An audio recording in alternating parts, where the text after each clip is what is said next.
Hello, so I just finished recording this video through Canvas and it deleted itself, so hopefully third time's the charm.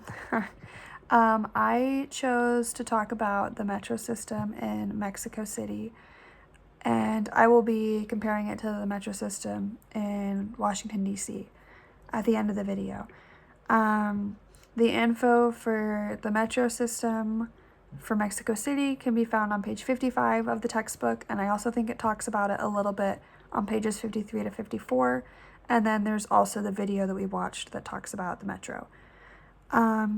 So, in terms of my own research, by the mid-1900s, the streets in Mexico City were so crowded between the city buses, I think there were about 4,000 at the time, and then also people's own cars, that the average rate of travel was slower than the rate of walking.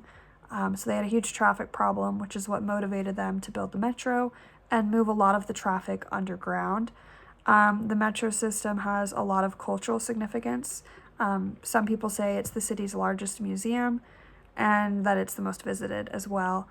It has tons of murals, sculptures, musical performers, ancient artifacts, libraries, and a planetarium.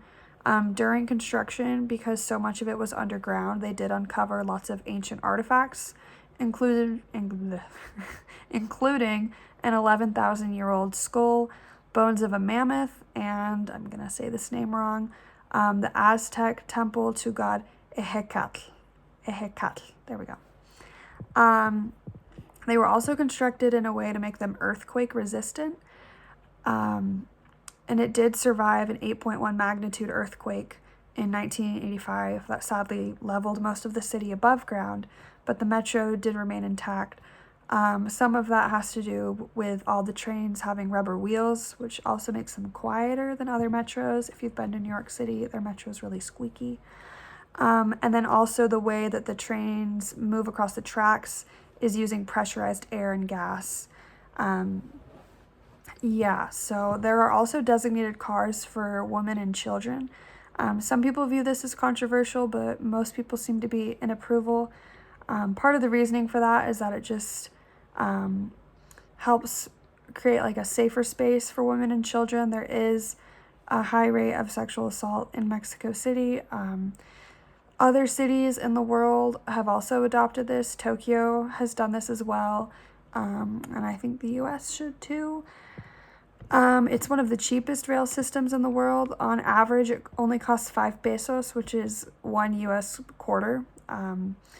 Some of my sources said per ride, others said for unlimited rides per day. So my research did contradict there, but it is still very cheap. What surprised me about my research, trigger warning just for disturbing content involving death. So skip forward 60 seconds if you don't want to hear that. But the metro system in Mexico City does have one of the highest rates of suicide in metro stations in the world. They're known as Los Arrollados, which, I forgot what that translates to. Translates to the runovers, I'm pretty sure. In one of the articles I read, they interviewed a driver who talked about it, but he did say that even though it takes a psychological effect on the people that witness it, that the city does offer like counseling and training for the drivers to help them deal with this. And the city has also tried to take measures to prevent this in the first place, but they are still averaging about 3 to 4 deaths per month, which is super sad. So if you skipped through that segment, here's where you can come back to. To compare it to the Washington, D.C. metro, first off, even though they're both capitals of countries, Mexico City is a much larger city than Washington, D.C., so that is something to keep in mind when comparing them. The Washington, D.C. metro is much more expensive in comparison to Mexico City.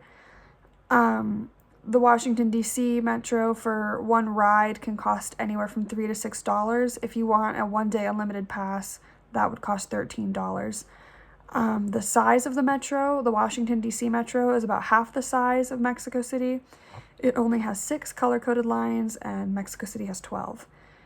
It also, like I mentioned, is a smaller city, so it does serve way less people.